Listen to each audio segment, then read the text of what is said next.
In this video, we will update the NPM package manager for JavaScript or Node.js from 9.6.4 to 10.2.1 inside the Sail container based on Docker for local Laravel development.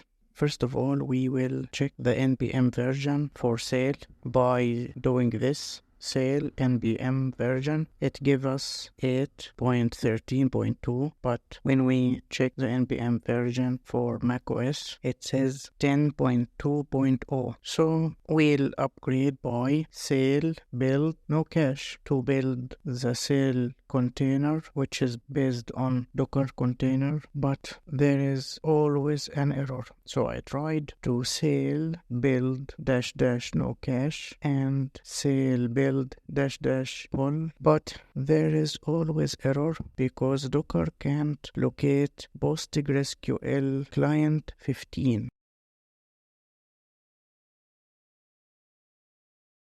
So I root shell into Sail's Docker container to see if the postgresql-client-15 available or not. I used apt and apt-get, but it is not found too. But when I search for postgresql-client, I find version 14, not 15. I think it's the problem. So I will use version 14 in Sail configuration. To set the version of postgresql in Sail configuration, we need to publish Sail configuration first. So I publish Sail configuration by this command. Then I changed PostgreSQL version to 14. Then I used Sail build no cache and it works. That's it. It worked. The problem fixed. Subscribe to watch new tech videos. See you.